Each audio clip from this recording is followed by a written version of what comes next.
patur moment që ka menduar të heq dorë, jo të ndroj profesion, por të heq dorë nga gjithçka. Madje edhe nga jeta.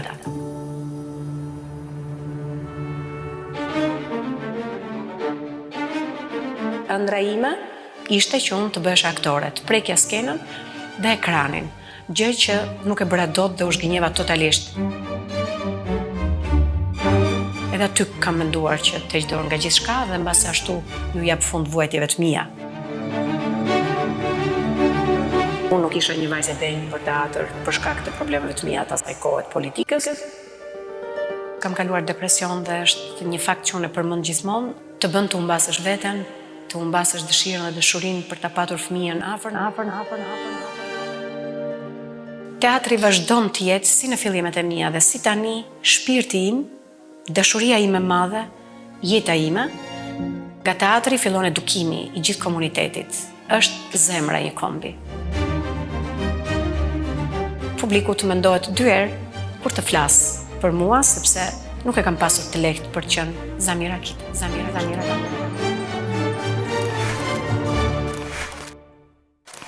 Zamira Akita, mirë se erdhe në Porto. Mirë se u gjeta, shumë faleminderit për ftesën. Si e kuptove që teatri dhe skena do të ishin pjesë e pandarë e jetës tënde? Nuk e mbaj mend si e kuptova, por mbaj mend pse e kuptova. Babai im, siç e kam thënë gjithmonë, më ka afruar në aktivitetet kulturore artistike të asaj kohe, kryesisht në estradë dhe teatr, dhe aty kuptova që kjo ishte dashuria e jetës sime, që unë do lidhesha pas gjithshmërisht, kryesisht me skenën, me teatrin. Më vonë pastaj lindi dhe dëshira apo ëndra për të marrë pjesë në filma. Kush ka qenë personi i parë që të ka frymëzuar në fillimet e tua? Në atë kohë kujtoj aktorët e teatrit Korçës, ata që unë mund të ndiqja dhe të shikoja, ose ndonjë nga aktorët shqiptar, por duke qenë unë e vogël në atëherë as televizor nuk ishin dhe shumë pak kam parë filma në televizorët që kishin komshinjt tanë dhe që ne vinim të organizuar gjithë fëmijët sikur ishim në kinema.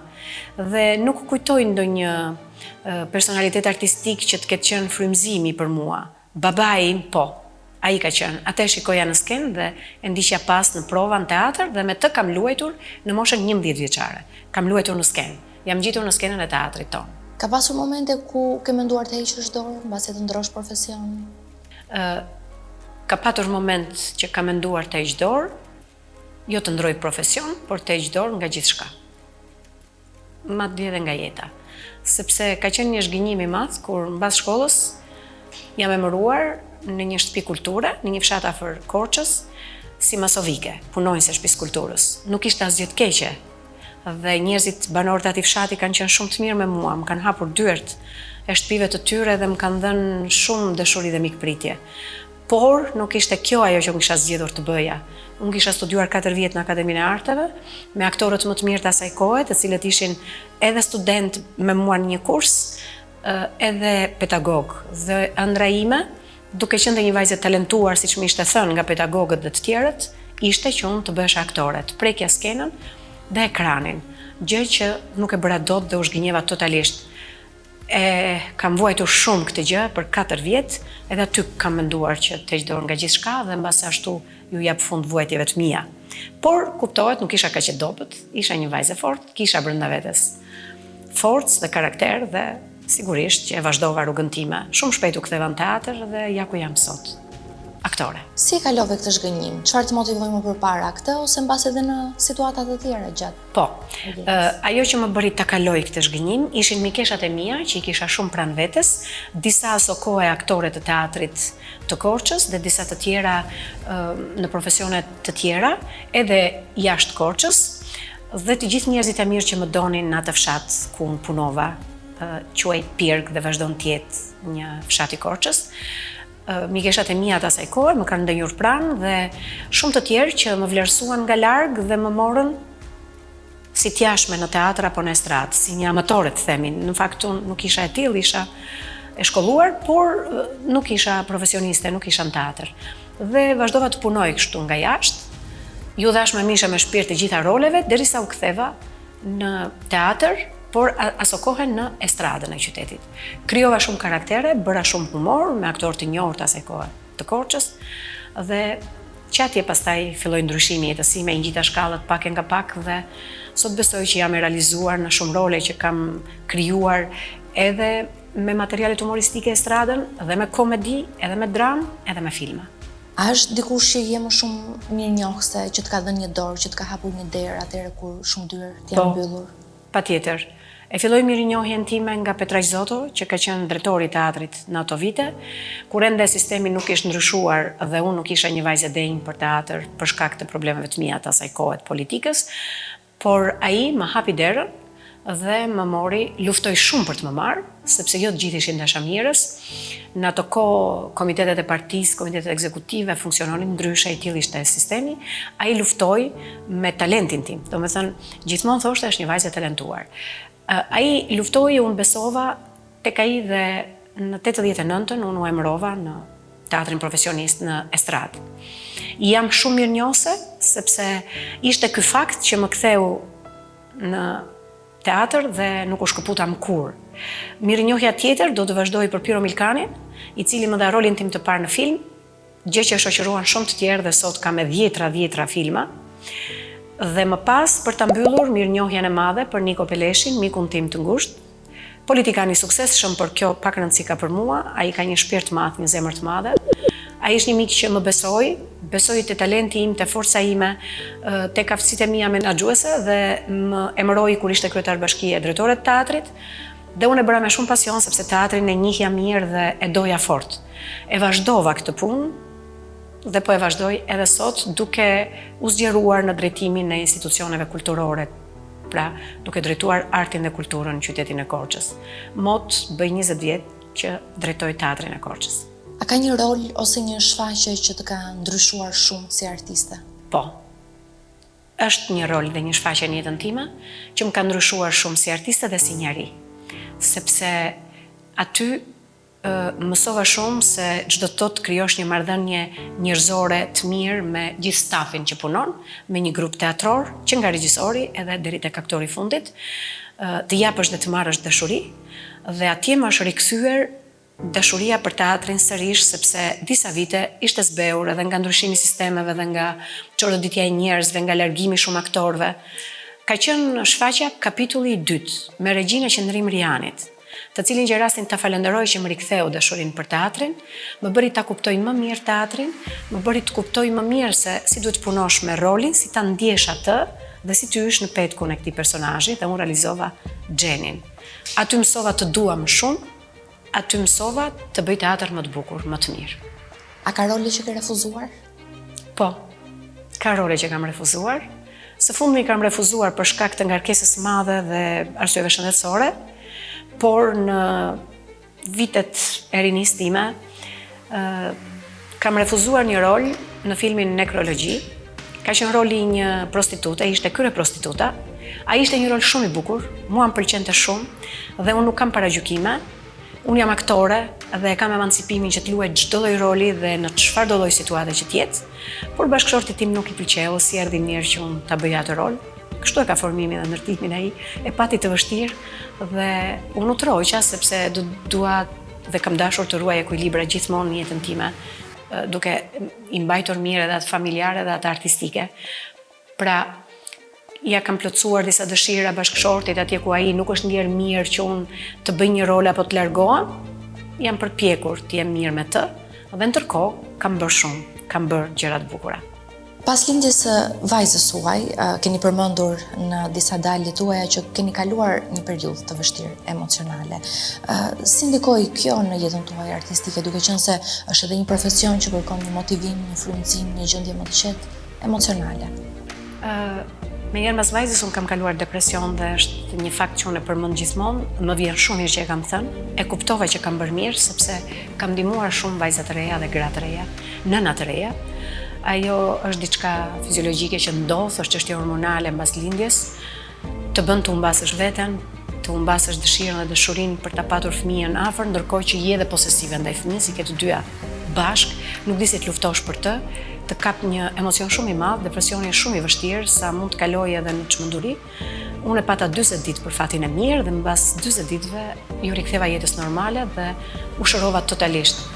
Por kjo gjë sigurisht më pengoi të thurë ëndra për të ardhmen, më frenoi, më ndrydhi, sepse mendoja që nuk do t'isha e zonja, nëse më ndodhte prap kjo gjë, unë nuk do të bëja dot pa mamin, pa vjerën, pa motrën time, pa kunatën ose në vllajt, të cilat më rinin të gjitha mbi kokë për t'ja dalë nga ajo situatë. Dhe kur ja dola, më dukej se pa ato nuk do t'ja dilja dot. Kështu që e kisha vështirë t'i jepesha jetës artistike. Mbas 6 muajve të lindjes së vajzës, ne realizuam një recital me Arben Dervishin, aktorin e dashur të humorit dhe kolegun tim shumë të mirë, më të mirin dhe më të fortin, për të thënë që kam bërë një bashkëpunim shumë të gjatë me të, sepse edhe me të tjerë aktorë unë jam ndjesh shumë mirë, por me Benin ka qenë shumë i gjatë bashkëpunimi. U rikthyem në një recital të dy që pati një sukses të jashtëzakonshëm në Korçë, të pabesueshëm, gjë që rrallë është përsëritur, të paktën me ne, se kam me të tjerë aktorë të rinj që përsëritet vazhdimisht. Dhe aty mendova që mund t'i kthehem.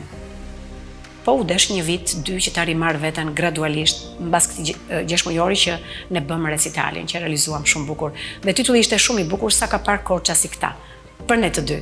Ndërkohë mendohej që ne do të largoheshim të dy. Arben Dervishi do të shkonte në Amerikë sepse kishte fituar lotarin, unë do të rikthehesha në Tiranë ku dhe isha e punësuar në radio-televizionin publik shqiptar. Por unë nuk ndjesha e zonja për të kthyer në Tiranë, doja të isha pranë njerëzve të mi dhe vazhdova jetën time në Korçë. Vajza është rritur në një ambient që është folur gjatë gjithë jetës për artin. Nuk ka pasur prirje, nuk e ka pasur dëshirë këtë jetën publike? Ajo e ka pasur shumë dëshirë artin, ka dashur shumë të bëhet regjisore, ka patur të dhëna të jashtëzakonshme, ka një fantazi dhe imagjinat shumë të mirë, ndoshta në atë kohë që ajo e mendonte ende nuk e kishte kulturën e dur për të bërë regjisore sepse vitet do të pasonin dhe ajo do të lexonte. Ajo për shembull preferon shumë Nietzschen dhe vazhdon ta lexojë, s'besoj se po le libër të tipa lexuar, pra e mund të ishte bërë një regjisore mirë, por ajo nuk e do jetën publike dhe ajo nuk e donte të ishte në qendër të vëmendjes. Edhe nuk përballej dot me një publik dhe aq më tepër me një komision që duhet kalonte për të hyrë në Akademinë e Arteve. Nuk e bënte dot konkursin, nuk përballej dot me komisionin. Mendonte se regjisori është gjithmonë mbrapa aktorëve, në hije dhe unë s'kam nevojë të dal përpara njerëzve. Mirë, po komisioni duhesh e kaluar, ajo se pranonte këtë gjë dhe e ndroi degën e saj, shkoi në një degë që donte shumë kafshët, kemi 2 mace në shtëpi dhe ajo e dhën pas kafshëve preferoi të studiojë veterinari. Tani diplomohet. Si mund ta përshkruash teatrin aktualisht në Shqipëri në krahasim me fillimet e tua? Teatri vazhdon të jetë si në fillimet e mia dhe si tani shpirti im, dashuria ime e madhe, jeta ime, dhe teatri për mua është shpirti i çdo qyteti. Çdo qytet që ka teatr është i bekuar. Nga teatri fillon edukimi i gjithë komunitetit, kultura që përcillet nëpërmjet teatrit. Teatri gjithmonë ka funksionuar mirë, ka patur momente shumë të vështira, siç kanë qenë vitet kur kanë ndryshuar sistemet, tranzicionet. E ka marrë veten dhe them që ne jemi duke bërë një teatr të mirë tani në Shqipëri. Kemi teatr shumë të mirë. Teatri ecën me gjitha parametrat e veta, përjashto ndoshta mënyrën e financimit dhe pagesat që por duhet jenë më të mëdha, aktorët, artistët në përgjithësi, gjithë ata që merren me teatr duhet të kenë mbështetje më të madhe dhe institucionet që i mbështesin, bashkitë, Ministria e Kulturës e të tjerë, duhet patjetër ta kthejnë vëmendjen nga teatri, ta mbështesin atë. Është zemra një kombi. Pikërisht sa i vlerësuar është ky profesion për një të ri që do ta zgjedhë si profesion të jetë një aktor në teatr, mendon se mund të bëjë një jetë dinjitoze të qetë financiarisht? Unë besoj që mund të bëjë një jetë dinjitoze, sepse një jetë dinjitoze nuk do të thotë që të kesh shumë para. Një jetë dinjitoze bëhet edhe më pak, siç bëjnë shumë familje të tjera që ndoshta nuk kanë profesionin e aktorit, por kanë të mësuesit, apo dhe shumë profesione të tjera. Pra, një jetë dinjitoze mund ta bësh, por një ri që do të zgjedh të bëhet aktor, patjetër që do të ketë vështirësi si çdo profesion tjetër. Nuk është e shtruar me lule. Edhe ne në kohën tonë e tregova çfarë vështirësi pata, si u përballa, duke thënë që në atë kohë dhe më kanë dënuar në bujqësi sepse kam bërë filmin Eja dhe më quajtën të pa denjë për të xhiruar filma në atë kohë për shkak të biografisë dhe më kanë dënuar 6 muaj kam punuar në bujqësi. Pra nuk është e shtruar me lule. Në rinin time kur jam diplomuar, jap si shembull për të rinjt këto. Kur jam diplomuar, un kam mbrojtur diplomën me rolin e Adelës dhe të Amelis në veprën Shtëpia e Bernarda Albës nga Frederic Garcia Lorca me regjinë e Gzim Kamës. Unë atje kam bërë të dyja rolet me Elvira Diamantin, i kemi patur dublante, por rolin kryesor e kishte Elvira, sepse Elvira ishte shumë e talentuar, shumë e bukur dhe i shkonte shumë për shtatë asaj. Por e kisha dhe unë si dublante. Nuk patëm kohë që ne ta punonim atë dhe vetë regjizori pedagogu jonë nuk më krijonte dot pikë prove. Dhe unë nga vrimat e telajove e kam ndjekur të gjithën, e kam mësuar të gjithën dhe në fund i kam kërkuar të lutem më shikoj një provë. Dhe nëse e meritoj më nxirr. Dhe ai e ka shtuar një shfaqje për mua dhe unë e kam bërë. Dhe të gjithëve ju ka thënë, merrni shembull nga Zamira se nuk do ta gjeni të shtruar rrugën e artit, do luftoni ndoshta nga vrimat e telajove. E thoshte gjithmonë Gzim ka me këtë. Dhe ashtu do të bëjnë të rinjt, do luftojnë, s'do heqin dorë nga ëndrat e tyre, do t'i bindin që bëjnë diçka dhe kush është i talentuar do të dalë mbi ujë. Dhe ata që janë të rinj të talentuar sot kanë filluar të krijojnë emër. Un kam shumë emra, një listë gjatë që mund të them me të rinj, që dhe ne në Korçë kemi ftuar të punojnë dhe që marrin kontrata shumë të mira. Ndërkohë kur punësojnë kanë edhe një rrogë, sepse të rinjt nuk mund të kufizohen vetëm në rroga e teatrit që ne i punësojmë. Ne për rrogën e teatrit mund të kërkojmë krimtarinë që duhet, se ajo është krimtari shpirtërore, por do t'i lëmë të lirë që ata të krijojnë edhe në projekte të tjera.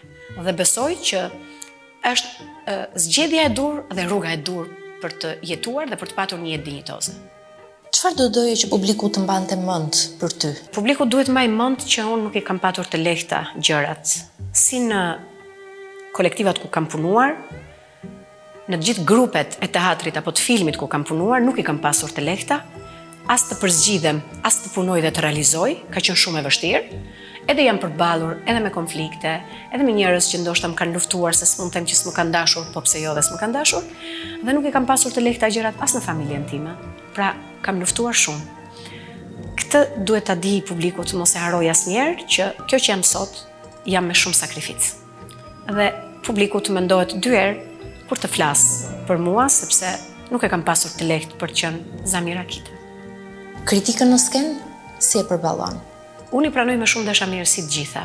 Në fillimet e mia, të them të drejtën, pak kritika kam patur, gjithmonë një vërejtje për precipitimin që e kam pasur një tëmet, por në përgjithësi kur realizoja role më lavdëronin shumë se rolet që më jepeshin në fillim ishin karaktere në përgjithësi dhe unë kam qenë aktore karakteresh, jam aktore karakteresh, i kam pasur shumë pranë vetes ato.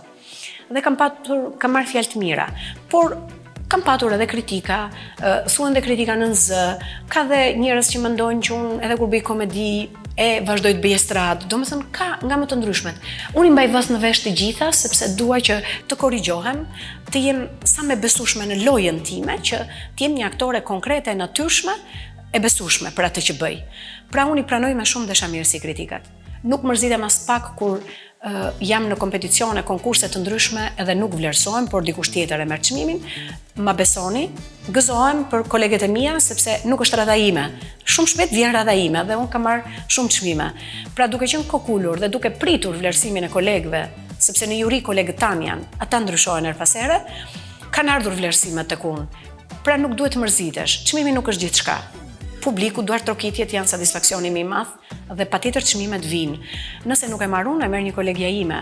Edhe unë gëzohem për të siç ajo do gëzohet për mua ose duhet të gëzohet për mua. Ke një projekt me shumë emocion që po punon aktualisht? Në fakt unë jam duke shfaqur dy komedi shumë të bukura. Një martesë, një divorc, një funeral me regjinë Rovena Lules dhe 24 orë nga jeta e një votuesi me regjinë Driada Dervishit.